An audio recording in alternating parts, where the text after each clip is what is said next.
فراکسیۆنی کۆمەڵی ئیسلامی کوردستان لە پەرلەمانی کوردستان لە هەوڵدا لە ڕێگەی پرۆژە بڕیارەکەوە حکوومەت پابەند بکات هەژماری بانکی تایبەت بە پاشەکەوتی موچە بۆ فەرمانبەرانی هەرێمی کوردستان بکاتەوە.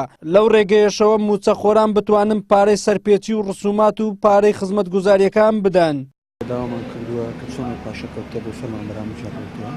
پەرلەمانتاریی فراکسیۆنی کۆمەڵیش دەڵێت پرۆژە بڕیارەکەمان ئاراستەی دەستەی سەرۆکاتی پەرلەمان کردووە بۆ ئەوەی بە زووترین کاتبی خاتە بەرنامەی کاری پەرلەمانەوە. دەشڵێت ئەگەر پرۆژە بڕیارەکە لە پەرلەمان پەسەند بکرێت ئەوە سوودی زۆری دەبێت بۆ فەرمانبەران.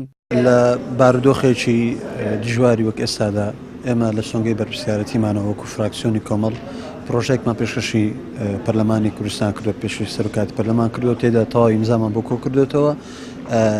تەواوی ئەومان خستۆتە ڕوو کە چۆن ئەم پاشەکەوتێکی ئێستا لای حکوومەتە موچەخۆران و فەرمانبەران بتوانێت بۆیان بژێڕێتەوە.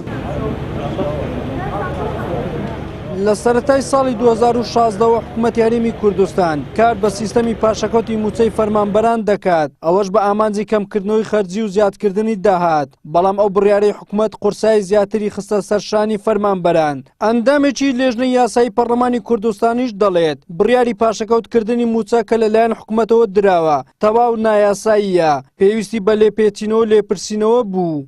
پاشەکەوتی موچە تەواو نایاساییە، بڕیارێکی نایاسایە کە حکوومەتی هەرێمی کوردستان کردوێتی و پێویستی بە لێپێچینەوە لێپرسینەوە بوو، بەڵام چەند جارێکی زیادەش پێشکەش کراوە بۆ بانگشتی حکوومەتی هەرێمی کوردستان بۆ ئەوەی کە بەتایبەتی لەسەر ئەو پرسە و کار لەسەر ئەو کرێ، بەڵام ئەوان لە چەند جارێکدا لە کۆبنەوە جیاجەکانە باسی ئەویان کردووە بەهۆی ئەو قەیرانە داراییە بۆتە هۆکار بۆ ئەوە کۆمەڵێ موچەخۆری نایاسایی بۆتە بەرگرانی بەسەر حکوومەتەوە کە کاری لەسەر ئەوە کردو.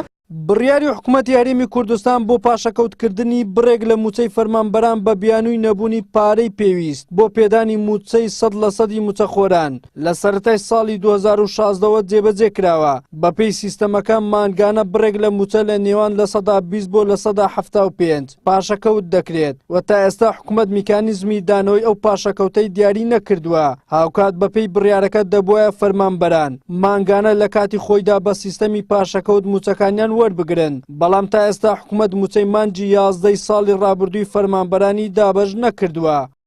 وەلی سەلیم، کەناڵی ئاسمانی پێم، هەولێر.